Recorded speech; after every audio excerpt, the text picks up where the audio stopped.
Good afternoon, ladies and gentlemen. Time to start the formal proceedings this afternoon. Please join me in welcoming our television and webcast viewers. My name is Eric Rawlinson, Honorary Treasurer of the Canadian Club of Toronto. Viewers, we are very pleased that you are participating with us today. For 12 decades, the Canadian Club has been proud to provide a forum for leaders in every aspect of society to share their ideas with us. We are committed to providing a welcoming venue for discussion and debate on issues that impact our lives.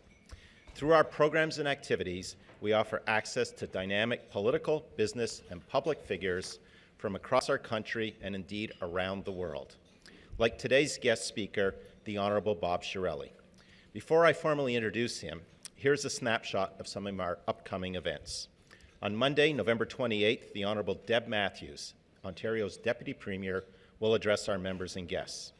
And on Thursday, December 1st, we will feature a dynamic panel with the President of Passenger Airlines Air Canada, Benjamin Smith, and the President and CEO of Toronto Pearson International Airport, Howard Eng.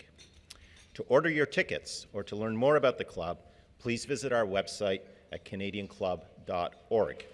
You can also join the conversation via Twitter and Instagram by following us at CDNCLUBTO, or by using that hashtag. I want to express special thanks to our series sponsors, Bruce Power, represented by Jamie Skonick, VP Corporate Affairs, and the Corporators District Council of Ontario, represented here today by Nikki Holland, Director of Public Affairs. I would also like to express appreciation to today's event sponsors, EY, represented by Damien Joy, Head of Infrastructure Advisory Ontario, and First Golf, represented by David Jarosky, CEO. Thank you all for your generous support. And now, today's speaker. The Ministry of Infrastructure predicts that the province's population will grow by 40% by the year 2041. Those numbers will put a lot of pressure on our infrastructure, including roads, schools, and hospitals. The Ministry is committed to modernizing our infrastructure to help strengthen our economy. Many of you, perhaps most, are already seeing its efforts at work. There is likely an infrastructure initiative happening in or near your community. Hundreds of infrastructure projects are underway. From Ajax to the Soo, transportation systems, sewers, and community centres are being built or upgraded. The minister responsible for this revitalization is the Honourable Bob Chiarelli. He may not be wearing a hard hat or construction boots today, but there is no doubt he is firmly focused on helping build Ontario's infrastructure. Building is familiar territory to him. In a previous role, he served as Minister of Infrastructure and Transportation.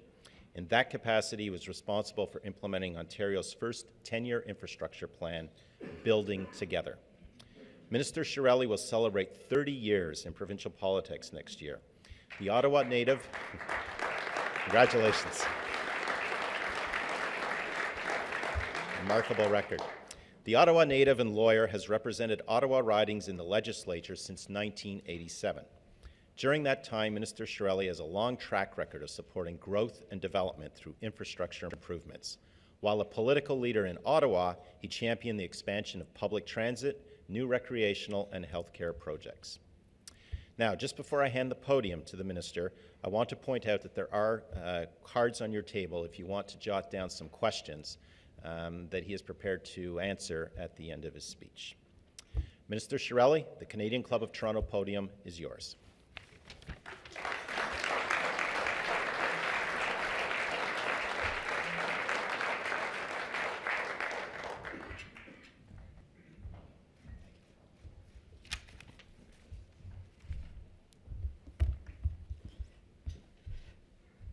Thank you very much for the introduction, Eric, and good afternoon, everyone.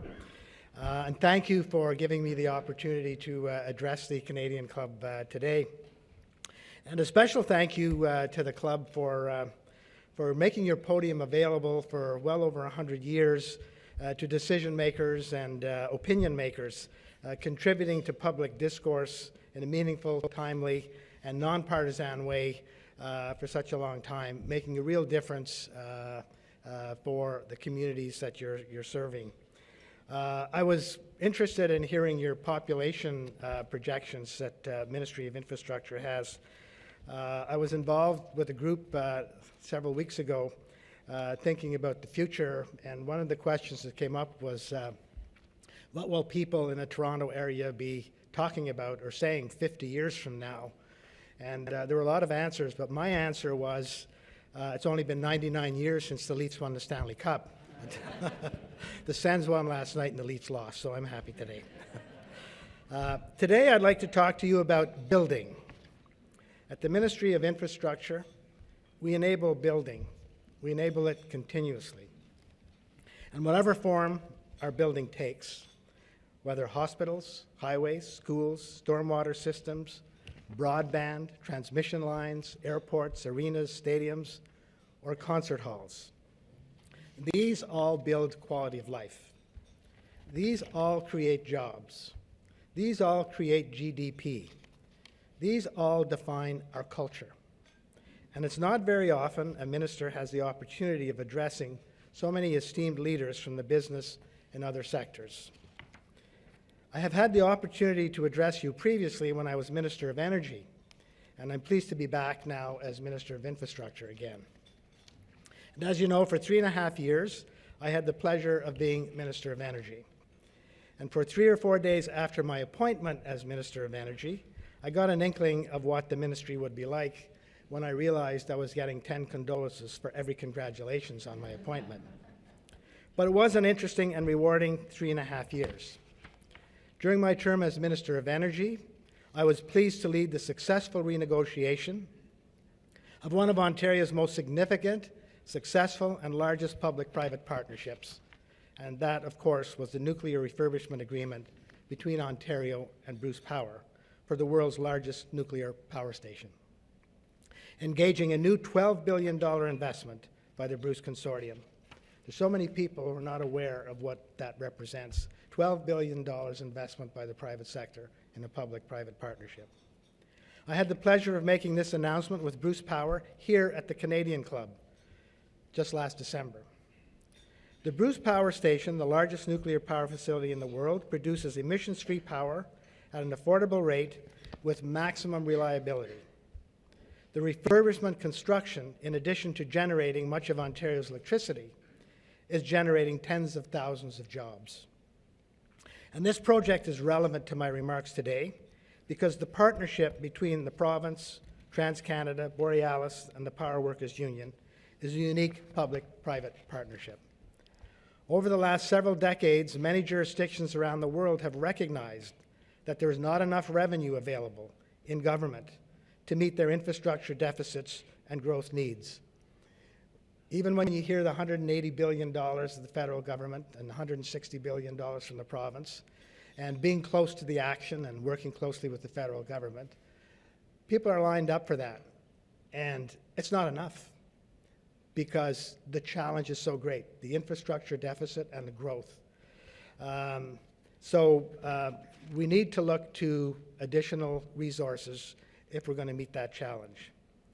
The Bruce Power Agreement is an excellent example of a unique partnership. But our government realized that we needed a more generic PPP process that could accommodate a variety of different asset types or classes, none of which would ever be as complex as the Bruce Power one. And James Skonyak is here, and he was very intimately involved for a period of close to 3 years in that negotiation. 10 years ago, our government knew it had to do something different to transform how we procured and financed these larger strategic infrastructure projects. We needed to think differently and explore new approaches. And we realized it made sense to work with the private sector more effectively. We wanted to make the best use of private sector resources and expertise, which helped us develop our own Made in Ontario model named Alternative Financing and Procurement, or AFP as it is known. It's known as a model now. And today, Ontario is recognized as a global leader in delivering infrastructure through public-private partnerships. And I think it's fair to say that Ontario has become a strong member of the PPP team in Canada. Our Alternate Financing and Procurement Model, or AFP, initiated by our agency, Infrastructure Ontario, has been duly recognized in Canada and internationally. I'll mention several examples briefly. of awards to Infrastructure Ontario by the Canadian Council of Public-Private Partnerships. C2P3 awarded its gold medal for infrastructure to Infrastructure Ontario for the new Elgin County Courthouse in St. Thomas. That building consolidates the Superior Court of Justice and the Ontario Court of Justice under one roof and connects to the historic Heritage Courthouse and former Land Registry Office building with a modern addition, which, including state-of-the-art technology, security, and barrier-free accessibility, the building is also a LEED Gold standard. This $249 million project, Ontario's first and only AFP Heritage Courthouse, saved an estimated $27.1 million compared to the cost of traditional procurement. And we were awarded the gold medal for Infrastructure Ontario's project for the Humber River Hospital, North America's first fully digital hospital. It is the most energy-efficient hospital of its size in North America, reducing its operating costs and carbon footprint while improving patient care. And Infrastructure Ontario and Metrolinx also won gold from the Council for project financing for the Anglican Crosstown Light Rail project. This is the first transit project funded through green bonds for environmentally friendly infrastructure, and is one of Canada's largest P3 projects. Another example of one of our projects that exemplifies exceptional innovation is the new Mackenzie Vaughan Hospital, which represents a step up from the award-winning Humber River Hospital that was awarded the prize for innovation. The Vaughan project is being delivered by Infrastructure Ontario. It goes beyond Humber and will be the first hospital in Canada to feature fully integrated smart technology. And by being the first of its kind in Canada, the Mackenzie Vaughan Hospital will set a new precedent for other healthcare systems across the province and likely across Canada. Decision makers from across the province and from around the world are coming to us to draw on our expertise, and our reputation for being forward-thinking is opening international doors for many of our private sector partners. And by the way, just 2 days ago, I and my officials received the Swedish Minister of Infrastructure and her senior officials who were here to study our AFP model. Our AFP model results are impressive. We are delivering more than 90 AFP projects valued at $43 billion in capital costs. The first 45 of these projects had very positive results. Almost all were completed on budget, 98% in fact. As everyone in this room knows, Ontario is open for business. We are making historic investments in our infrastructure, $160 billion over 12 years. And the federal government updated its infrastructure commitment with their fall economic statement earlier this month. They are now investing $186 billion over 11 years, and we expect Ontario to access its proportionate share of that amount. We worked with the federal government on Phase 1 funding, projects, and programs.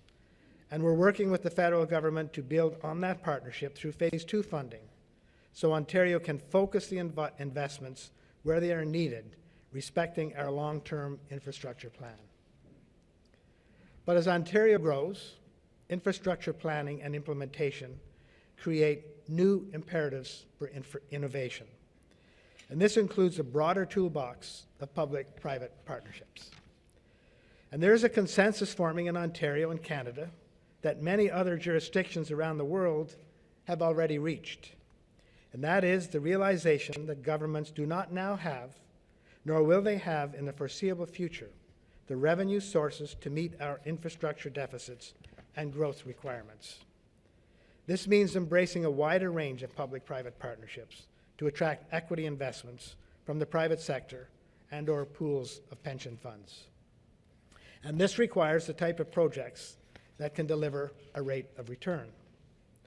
I might add the federal government deserves credit with its recent announcement of the creation of the new Canada Infrastructure Bank, which it defines as, and I'm quoting from the release, leaving a few words out, a form of equity or debt in a new organization capable of working with the private sector when it makes sense. And they confirmed, I think, yesterday to the Federation of Canadian Municipalities that is definitely not intended for smaller projects. So as we continue to build, we are looking for the innovative businesses in this room and outside of this room to help us build our province and be part of the most unprecedented infrastructure boom in North America. Today, I'd like to offer a perspective that seems to be spreading from some infrastructure experts and some governments. They think that infrastructure leaders in the private sector and large pension fund managers could or should be more proactive in publicly advocating the opportunities for larger P3 projects that are amenable to providing a rate of return for larger pools of capital in a P3 context.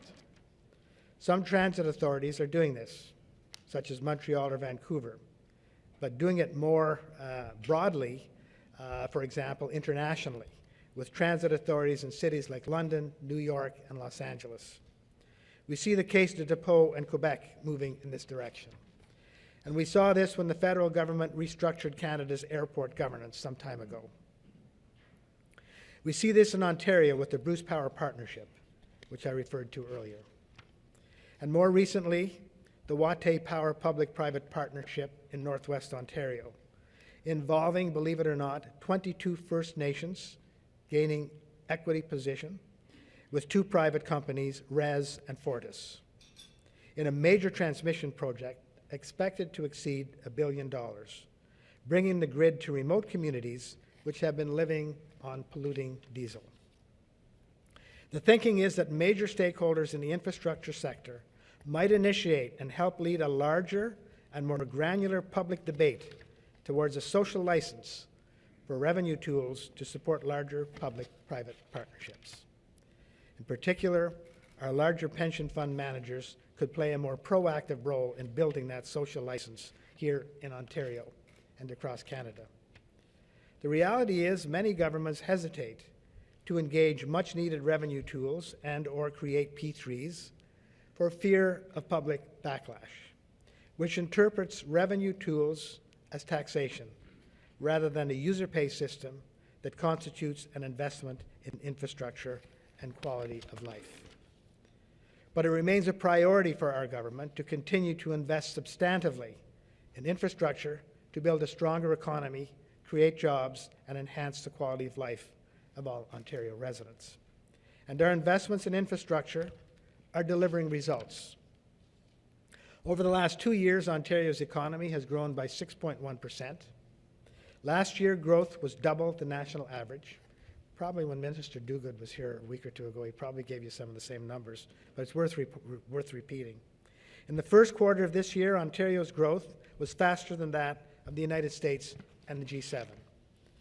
And Ontario has been among the top 3 jurisdictions in North America, tops in Canada, for attracting foreign direct investments.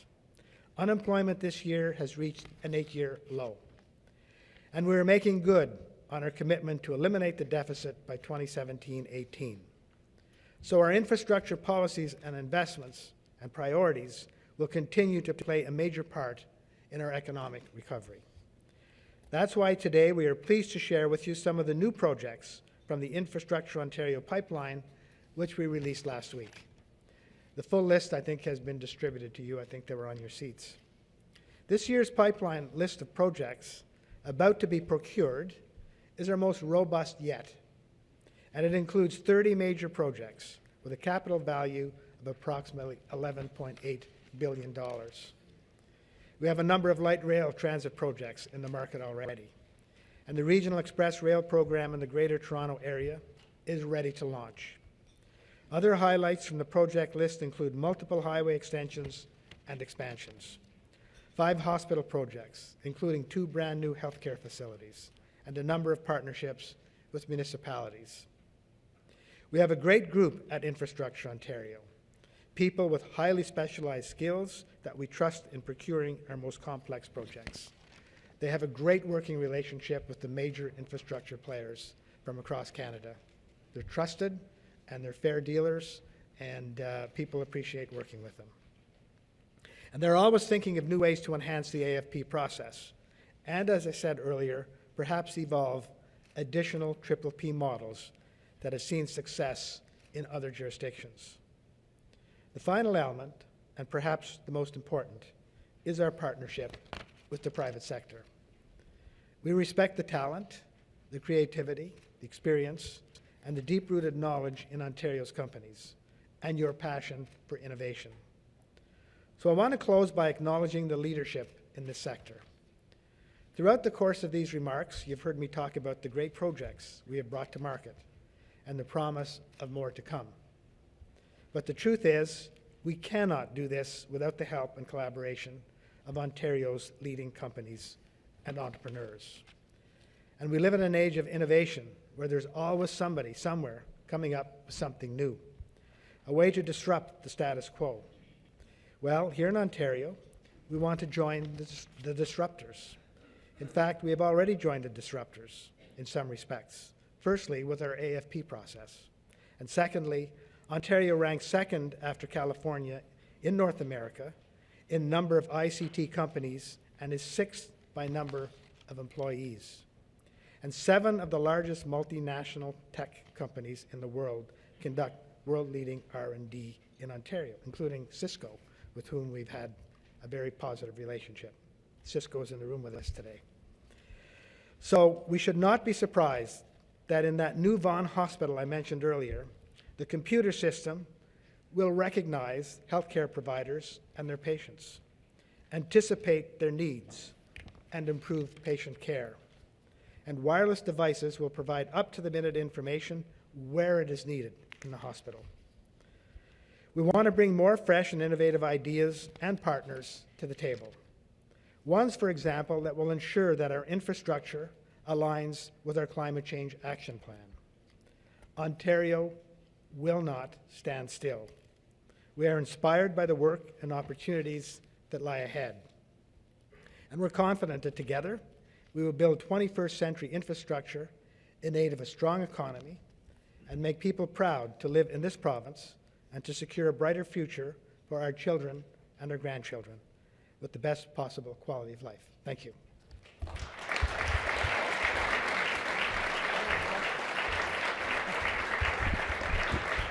I don't want to escape the questions, if there are any.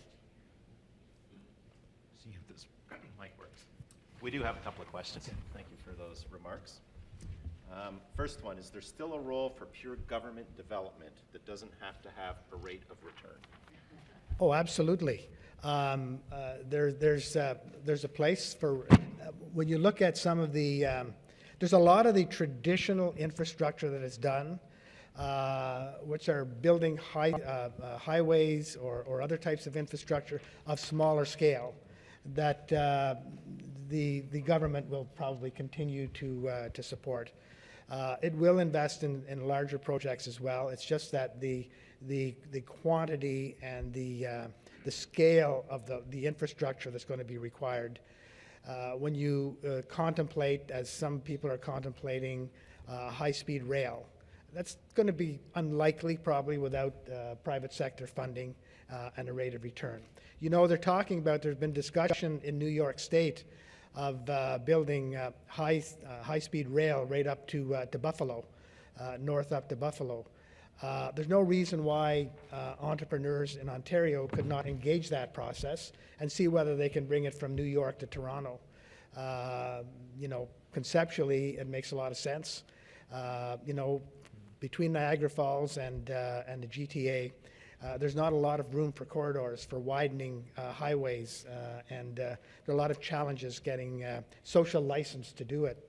But something like a high-speed rail from New York to Toronto, and of course Toronto's the 4th largest city in North America, you know, it's worth contemplating. So, and if you look at, if you take the implication of the new federal government infrastructure bank, that's basically what they're talking about. They're talking about large strategic infrastructure projects, and they're talking about partnering with the private sector.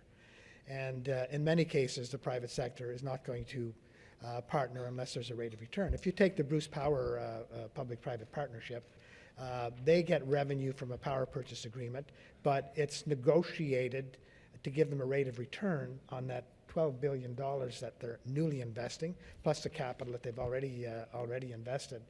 So there are very, very large projects that are going to become more necessary as the province grows to that 50-year point where they're still thinking about the Toronto Maple Leafs. So. Thank you. This next question is going to get you looking way forward. So the Infrastructure Ontario offers a 12-year investment plan.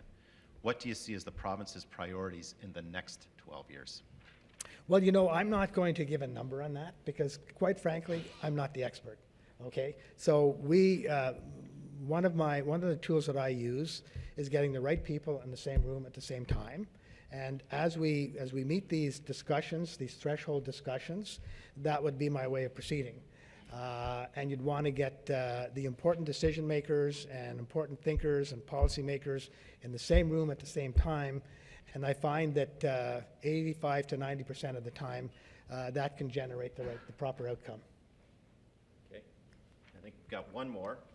What would be your personal big, audacious goal or project you dream Infrastructure Ontario could create?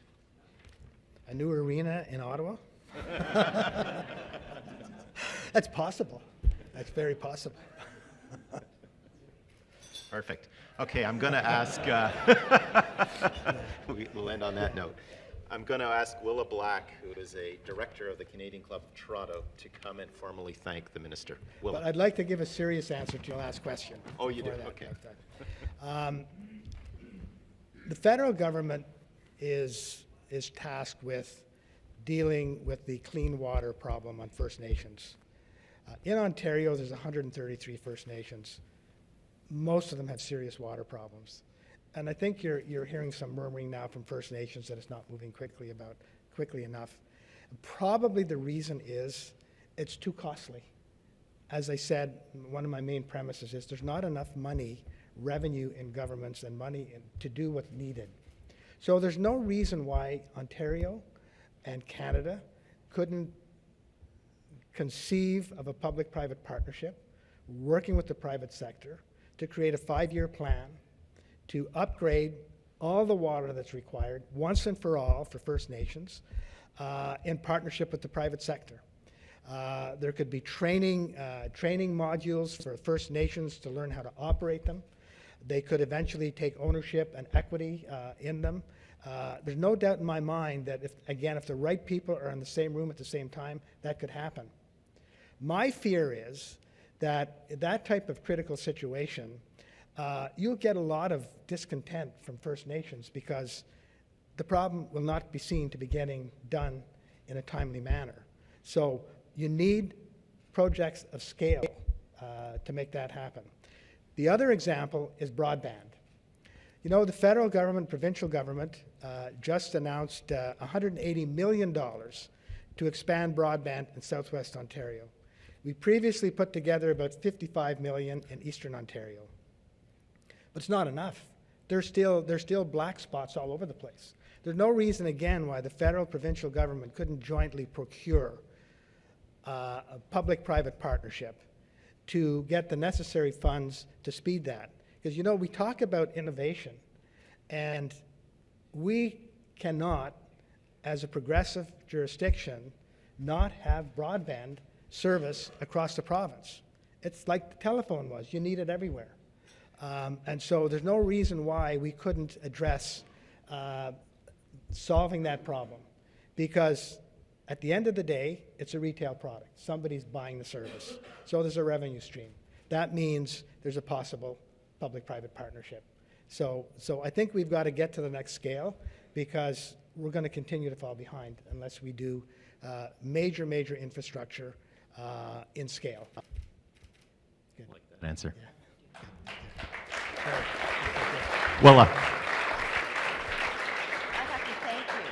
Oh. So you need to stand right here while I thank you.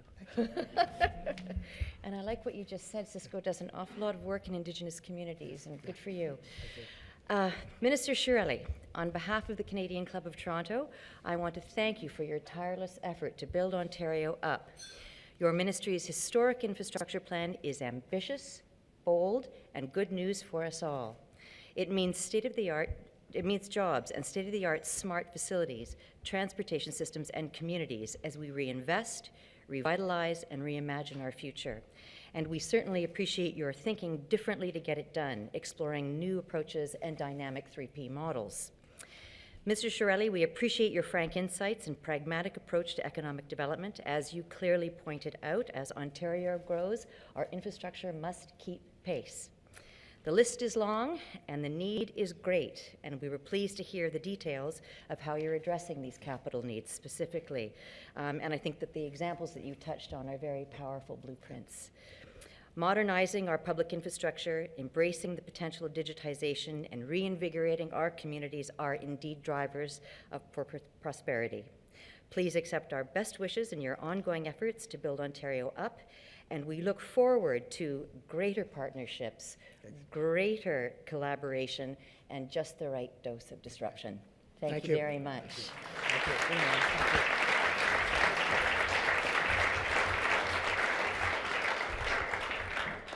Thank you, Willa. I'd also like to express my thanks to Minister Chiarelli for joining us today. Okay, I would also like to extend another round of thanks to our series sponsors, Bruce Power and the Carpenters District Council of Ontario. Thank you also to EY and First Gulf, today's event sponsors. We are grateful to Rogers TV and 680 News for their continuing promotion of the Canadian Club events. We would also like to thank MediaEvents.ca, Canada's online event space, and VVC for live streaming today's event. To learn more about the club, please visit us at canadianclub.org. This concludes our program today, which will be broadcast on Rogers TV in the days to come. Thanks for joining us. This meeting is now adjourned.